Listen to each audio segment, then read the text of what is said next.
안녕하세요. 저는 30대 후반의 남자입니다. 제게는 너무나도 비참하고 원통스러운 일이 있습니다. 그동안 누구에게도 말하지 못했고 저 혼자서만 소갈이하면서 끙끙 앓고 있었습니다. 하지만 많은 분들이 보고 계신 이곳에 제 고민을 말씀드리면 조금이나마 제 마음을 털어낼 수 있지 않을까, 혹은 조언을 얻을 수 있지 않을까 하는 마음으로 사연을 보내게 됐습니다. 지금부터 제 인생 모조리 박살나게 만든 이야기 털어놓을게요. 제 부모님은 젊은 나이에 저를 낳으셨습니다. 어머니가 20살이셨고 아버지가 21살 때 저를 낳으셨다고 하더군요. 원래는 그때 당시 밤낮으로 바쁘게 장사를 하고 있던 시기여서 저를 의도적으로 낳으려고 했던 건 아니었다고 합니다. 그렇게 계획도 없이 갑작스럽게 저를 임신하셨고 저를 낳게 되었습니다. 저는 바쁜 부모님을 대신해 어릴 때부터 성인이 될 때까지 할머니 손에서 자랐습니다. 그래서 저는 부모님보다는 사실 할머니를 부모님처럼 모시며 커왔었고 제게는 누구보다도 부모님 두 분의 사랑이 애틋했습니다. 그나마 어머니는 최대한 시간을 내서 저와 놀아주셨지만 무뚝뚝한 아버지와는 일반적인 가정에 비하면 조금은 더 어색한 사이였죠. 게다가 부모님과 제 나이 차가 많이 나지 않다 보니 학창 시절에 어딜 가서 제 나이 듣고 부모님 나이 들으면 다들 놀라워하시곤 했습니다. 그땐 몰랐습니다. 젊은 부모님을 가지고 있다는 게 이런 비극의 시초가 될 줄은 꿈에도 생각하지 못했습니다.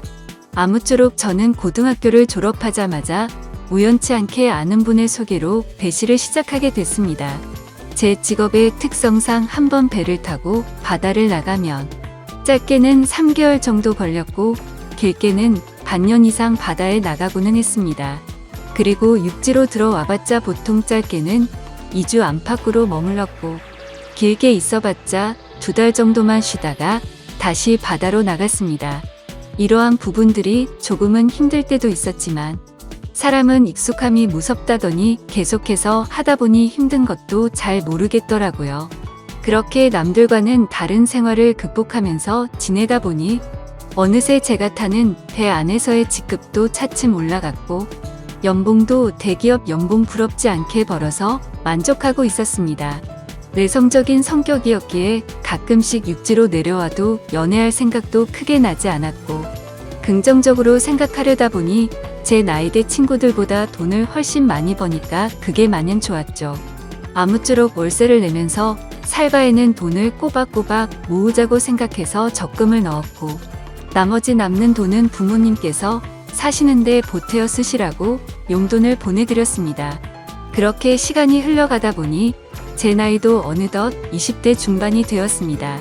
처음에는 일도 힘들고 생활에 익숙하지 않았던 터라 여자 생각은 전혀 나지 않았는데 일은 눈 감고도 할 정도로 익숙해져 갔고 모아놓은 돈만 많이 쌓여가다 보니 그때부터는 많이 외로워지더라고요. 그래서 저는 친구를 통해 소개팅 좀 시켜달라고 하게 됐습니다. 그렇게 육지로 들어올 때마다 소개팅을 받았죠. 근데 항상 문제가 되는 건 다름 아닌 제 직업이었습니다. 항상 데이트를 즐겁게 하다가도 제가 일하는 방식을 들으면 하나같이 여자들은 기겁을 하더라고요. 이해가 되지 않는 바는 절대 아니죠. 한번 육지로 와봤자 길어야 2달만 머무르다 헤어지고 바다로 나가면 길게는 반년 이상을 보내다 오는데 어찌 보면 기약 없이 이런 만남을 이어가야 하는데 문제가 아닐 수가 없었죠.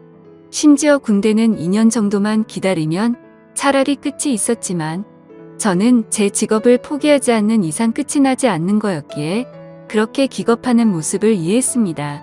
그렇게 저는 매번 소개팅에 실패를 하다 보니 아버지께서 보다 못했는지 갑자기 제게 소개를 받아보겠냐고 하시더라고요. 지인분 딸인데 아주 참하고 마음씨도 예뻐서 연락처를 물어놨다고 하셨습니다.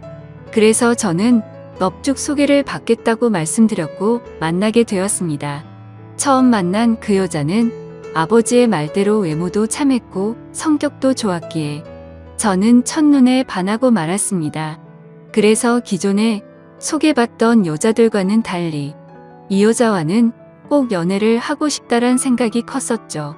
그래서 무식하고 이상해 보이건 알았지만 제 통장부터 깠습니다.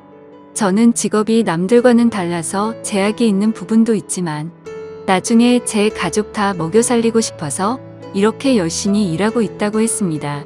그러자 그 여성분은 갑자기 웃으시더라고요.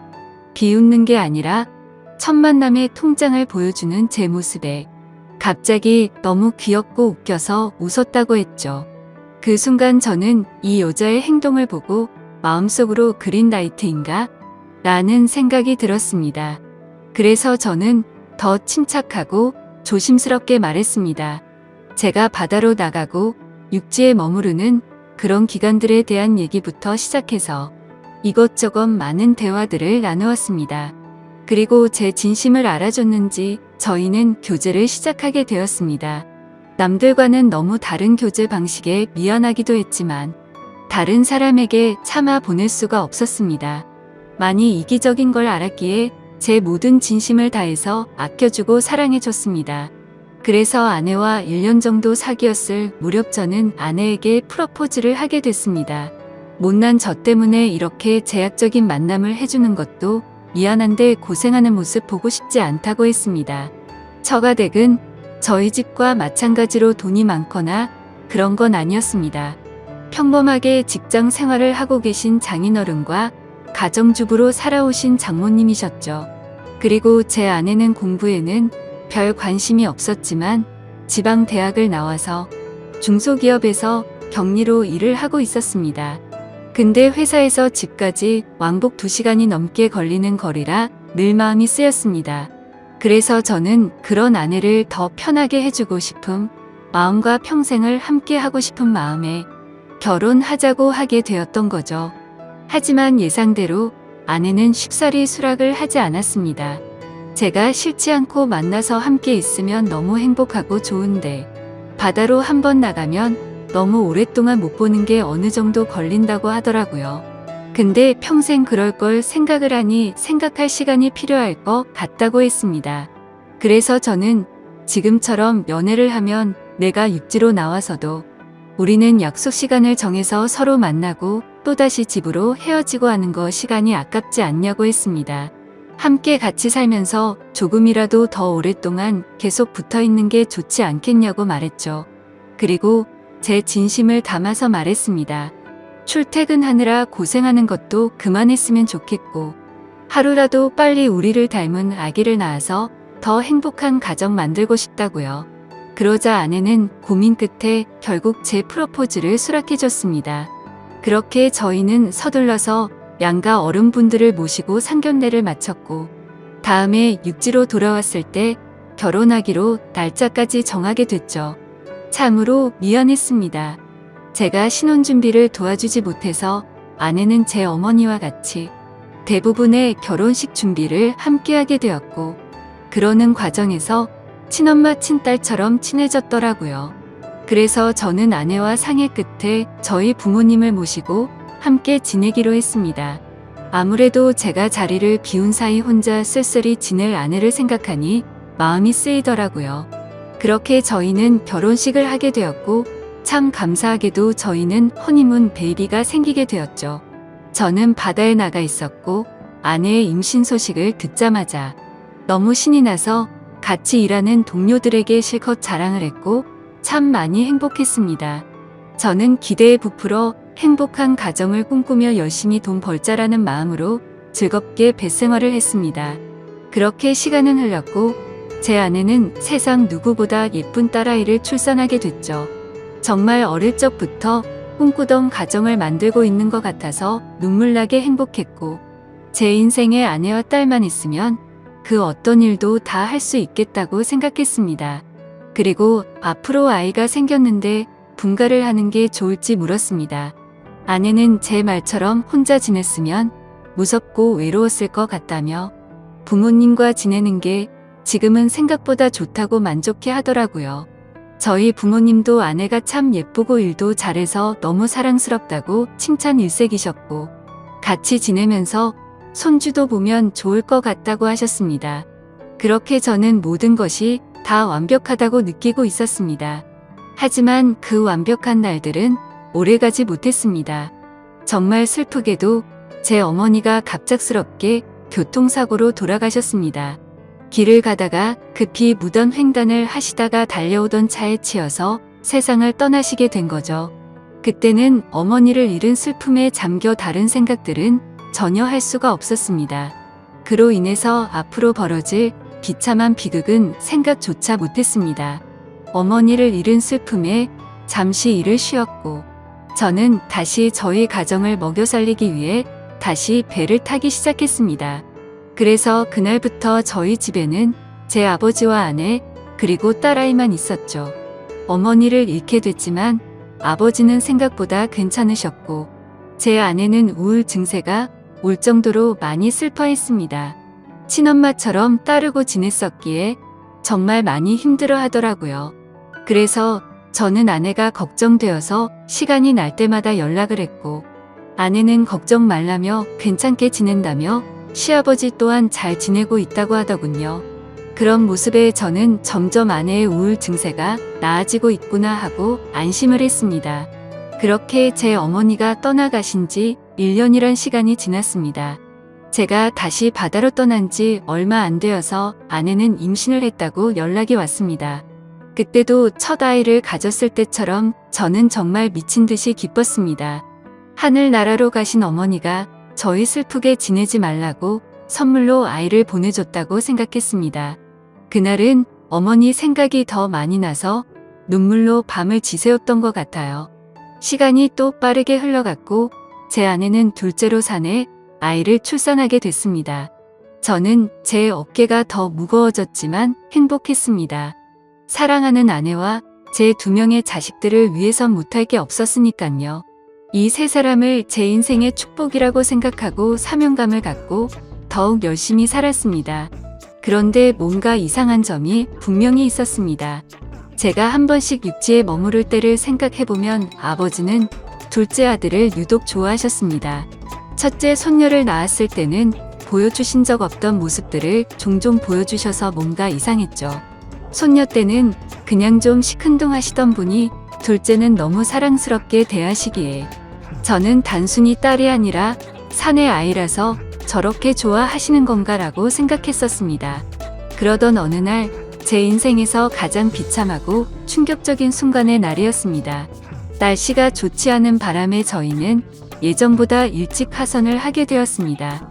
그래서 깜짝 놀래켜주고 싶은 마음에 미리 연락 없이 즐거운 마음으로 집으로 향했죠. 그때 시간은 한창 아이들이 유치원에 가 있을 시간이었습니다. 저는 저를 보고 반가워할 아내를 상상하며 현관문 비밀번호를 누르고 들어갔습니다. 그런데 뭔가 느낌이 쎄하더군요. 문을 열자마자 아내가 반가워하면서 뛰쳐나올 거라 생각했는데 아무 말도 없이 안방에서 조용한 인기척만 들리더군요. 설마 아내가 딴 남자와 불륜짓을 하는 건가라는 생각에 극도로 심장이 쿵쾅거렸습니다. 불길한 예감을 안고 그대로 신발도 벗지 않고 달려 들어가서 안방 문을 벌컥 열었습니다. 아니다 다를까.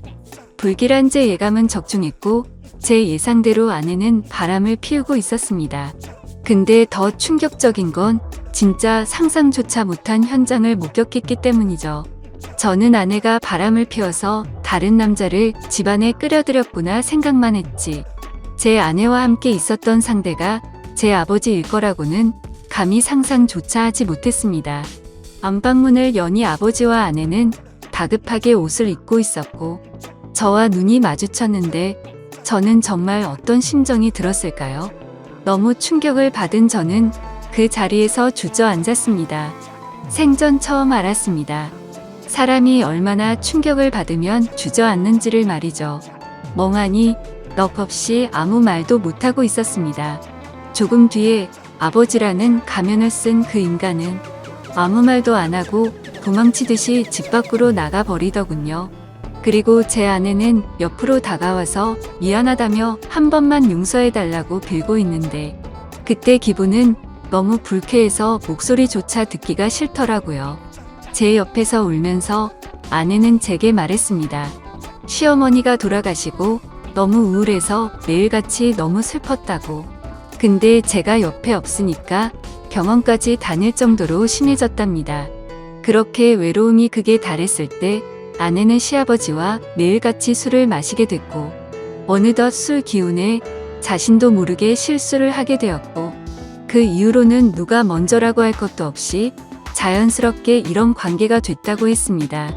당연히 이런 말도 안 되는 상황이 잘못된 건 알고 있었고, 잘못된 상황을 바로 고쳐보려고 노력을 해봤었답니다. 하지만 아무리 노력해봐도 이미 엎질러진 물은 수습이 되지 않았다네요. 그래서 아내에게 언제부터 이런 짓거리를 했냐고 물었습니다. 시어머니 돌아가시고 6개월 정도 지나서부터였다고 하더군요. 정말 피가 거꾸로 솟는 듯한 기분이 들었고, 그 말을 듣자마자 순간적으로 불안한 생각이 스쳐 지나갔습니다. 왜냐하면 아버지가 둘째 아들만을 유독 특별하게 아끼던 모습들이 떠올랐기 때문이죠. 저는 앞뒤 가릴 거 없이 직설적으로 물었습니다. 둘째 아들이 내 아이 맞냐고 하니까 아내는 아무 말도 없이 고개를 숙이고 있더라고요. 제가 빨리 대답하라고 소리 지르니까 아내는 미안하다며 울기만 하더라고요. 니네가 짐승이지 진정 사람이냐며 있는 힘껏 소리를 질렀습니다. 현관문이 열려 있어서 동네 사람들이 수군대면서 쳐다보고 지나가는데 그딴 건 전혀 눈에 들어오지도 않더군요. 저는 그 자리에 더 있다가는 정말 크게 사고를 칠 것 같아서 일단 집 밖으로 뛰쳐나갔습니다. 어떻게 이런 일이 실제로 일어날 수가 있나 생각했고, 그 충격은 절대로 쉽게 헤어나올 수가 없더군요. 그래서 며칠 동안 정신을 잃어서 쓰러질 때까지 술을 마시고 모든 연락을 끊고 있었습니다. 그 힘든 와중에도 어떻게 해야 하나 현실적인 생각들을 하게 되더라고요. 이혼을 한다고 하더라도 제가 현실적으로 아이를 혼자 키울 수도 없는 상태였고, 그렇다고 배운 게 이것밖인데 지금 하고 있는 직장을 그만둘 수도 없지 않나 생각했습니다. 게다가 제 아내가 몰래 만나던 남자가 무려 제 친아버지입니다. 사실 지금도 아버지라고 적지만 그런 관계라는 게 역겨울 뿐입니다. 아무튼 아버지라는 그 인간은 그날 집 밖으로 나가고 주랭랑을 쳤는지 지금 이 글을 쓰는 순간까지 그날 이후로는 단 한 번도 보지 못했죠. 결국에 며칠 동안 정신없는 시간을 보내다가 역겨운 마음에 차마 돌아가기 싫었지만 현실적인 문제들을 안고 집으로 들어갔습니다. 저를 보자마자 아내는 순식간에 달려와서 제게 무릎을 꿇고 빌었습니다. 제발 한 번만 용서해달라며 시아버지와 그러한 사실들이 동네방네 밝혀지면 자신은 도저히 살아갈 자신이 없다고 하더군요. 2번 다시 이런 일 없을 테니까 용서해달라고 빌었고, 현실적으로 제가 어떻게 할 방법이 없으니 일단 당장은 그냥 대충 알겠다고 말했습니다. 사실 그날 이후로 말도 잘 섞지 않았습니다. 말만 용서를 한다고 한 거지 어떻게 용서가 될까요? 아무튼 이제는 제 아들인지 알았던 그 아이는 아들인지 형제인지 알 수가 없는 말도 안 되는 개족보가 되었습니다. 하지만 아무리 괜찮은 척 해가면서 억지로 테이프질을 한다고 이게 메워질까요? 그날 이후 저는 심각할 정도로 의처증이 걸린 것 같았습니다.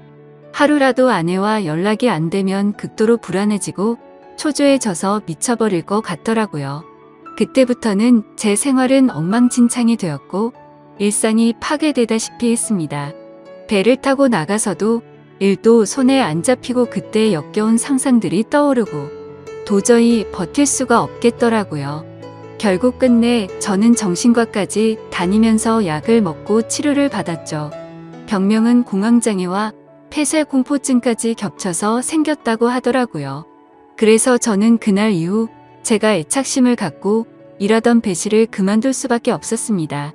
그렇게 결국 배실을 그만두고 먹고는 살아야 했기에 관련 업종의 직업에 취직했고, 예전과는 비교도 안 되는 부족한 월급을 받으면서 집으로 들어가 살게 되었습니다. 하지만 지금 생각해보면 제 스스로도 이상하다고 느낄 만큼이나 정신적인 압박감이 심했던 것 같습니다. 아내와는 하루가 멀다 하고 매일 같이 싸우기 바빴습니다. 그리고 제정신을 유지하는 게 싫어서 퇴근하면 항상 술을 취할 때까지 마셔댔죠.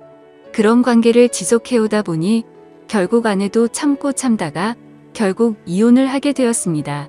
아이들은 아내가 데리고 살기로 했고, 저는 너무 괘씸한 아내에게 양육비는 1년치만 주겠다고 했더니 아내는 아무 말도 하지를 못하더군요. 그렇게 저희는 이혼을 하게 되었고 벌써 2년이라는 시간이 지났습니다. 한때는 아버지였던 그 인간은 혹시나 아내한테 찾아가는 거 아닌가 싶어 몰래 아내를 뒤따라 다녀보기도 했지만 그런 건 아닌 것 같았습니다. 이제는 그 인간이 죽었다고 하더라도 전혀 슬플 것 같지도 않고 평생 보고 싶은 생각이 단 1%도 없습니다. 요즘에는 알고 보니 제 아내였던 사람은 아이들 키우느라 일을 하는데 형편이 너무 어려워서 말이 아니라고 하더군요. 지금은 시간이 지나가다 보니 조금은 신경은 쓰이기도 하고 이렇게 제가 행복하게 생각했던 가정이 무참히 끝나버리는 게 맞나 싶기도 합니다. 근데